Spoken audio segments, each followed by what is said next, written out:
iRacing is a racing sim, but this video is not for hardcore racers.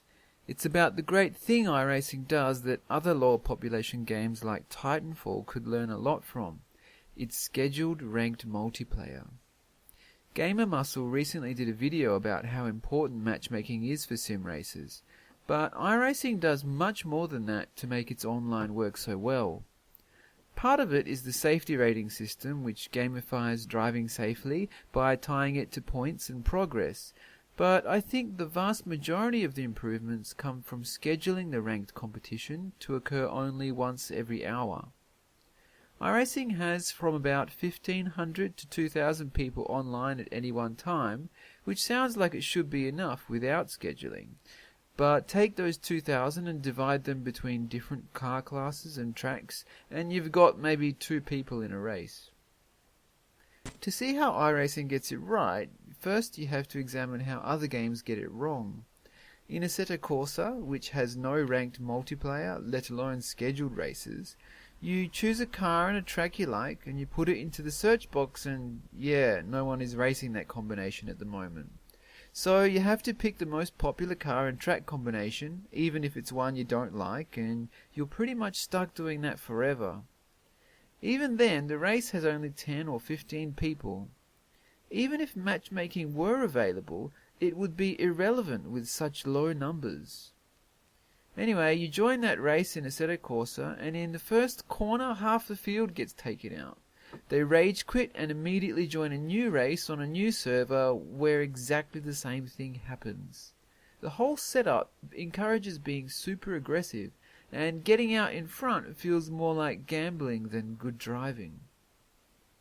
iRacing gets around these problems by scheduling its ranked multiplayer to occur only once an hour. Let's say, for example, you want to race in the Mazda Cup. Now it's 12:35, but the next race is at 1 o'clock. So you register for the race and you do some practice laps to warm up. You notice that some of the other drivers are really fast, so you sit alongside to learn what they're doing that you're not. After that, maybe you do some qualifying to get a good place on the grid. Finally, it hits 1 o'clock and you get put into the race. Maybe 50 people register for the race. Those same 50 who would have been scattered around at different times and on different servers in Assetto Corsa are all funneled together and put into divisions. You're in the 3rd division out of 5, and everyone is around your skill level, and the chances for good racing are much higher. Yeah, that crazy guy might still take 3 people out on turn 1, but if they do, they won't get another race for an hour, so the motivation to not wreck is so much higher. iRacing's online works not because it keeps the bad drivers out, but because it makes bad drivers better. Other sims dedicate so much to simulating realistic tyre physics, but so little to encouraging realistic driver behaviour like iRacing does. The scheduled multiplayer also changes your behaviour outside of the game. Mazda Cup races are on the hour every hour. At home, after I've done the dishes, I'll notice it's 5:45 and I'll decide to get in on that race in 15 minutes. Not in 5 minutes or in 20 minutes, but in 15, the same time as everyone else. It funnels players who aren't even online yet into that time slot to increase the total number of participants, which increases the accuracy of matchmaking and makes for more exciting races. It makes each race an event instead of just something you drop in and drop out of. Scheduled multiplayer helps address griefing and rage quitting, as well as low population issues like matchmaking for iRacing.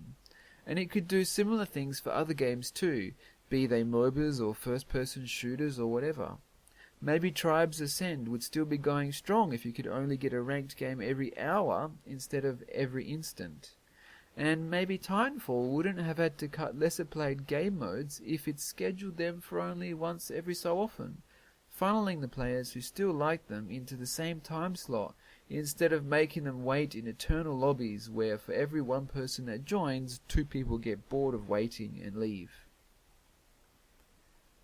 I'm planning on doing more videos in this series about the great things that lesser known games do, so subscribe if you want to see more.